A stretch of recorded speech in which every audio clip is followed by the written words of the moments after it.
Welcome back to the channel, Survivors. Today we're diving back into the world of Grounded 2, and I'm going to show you guys 5 more essential resources that every player needs to know. With that being said, if you guys enjoy the content, be sure to subscribe here on the channel for more Grounded 2. So diving right in and starting off with the first one, I'm going to show you guys where to find the blueberry chunks, or aka the blueberries in Grounded 2. If you guys open up your map here, the area that you want to go to is going to be directly behind, or the more like southeast behind the ice cream cart. You can see currently right now I do have a quest marker on that because unfortunately the game is stuck here for me. It's bugged, pun intended. But either way here, all the way back here in this corner, you will find a bunch of hanging blueberries. Once you're in this area, you're going to go ahead and knock down the berries. So either jump up and hit it with a melee attack, or throw a spear, or somehow basically just throw something at the berry to get it to drop down. Then run up to it just like you normally would with any other gathering resource, and then utilize your Omni Axe in order to chop it up. It will then give you these blueberry chunks. And now diving into the next resource, that brings us into the Lingonberries. So it's going to be basically the same thing as the blueberries, but the red ones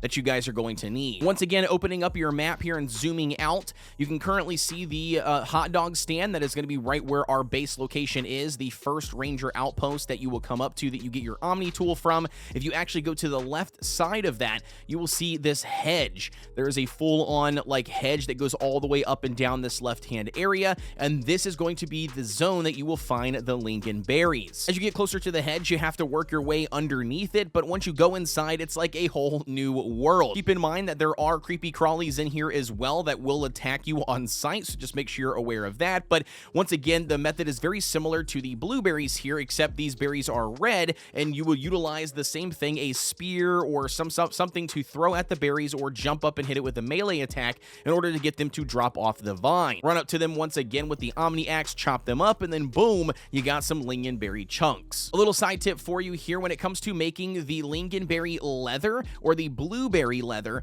inside the crafting bench, it actually takes 3 of these blueberry chunks in order for you to make, one of the leathers, when the drying rack actually produces 1 to 1. So you actually get a lot more value out of utilizing the drying rack instead of utilizing the crafting bench to make the leathers for either berry. Now diving into the next resource, and that brings us to the spicy shards. Now this one is going to be utilized heavily for a couple of different recipes, but one of the biggest ones is the mage set inside of the game. So again, big one that a lot of players are looking for. This one, again, opening up our map, this one is going to be a little bit interesting because there is a handful of different areas you can farm them, and you can't really farm an abundance of them in one location. But here's going to be where all the areas are. I'll show you one here on screen, but essentially the same process here when it comes to smashing a rock or pebble. You run up to it, and then you can utilize your hammer version of your Omni Axe in order for you to chop it up or smash it up. Once it breaks up, you can collect the little individual bits, and keep in mind that I believe you do have to have an upgraded version of the Omni tool in the hammer section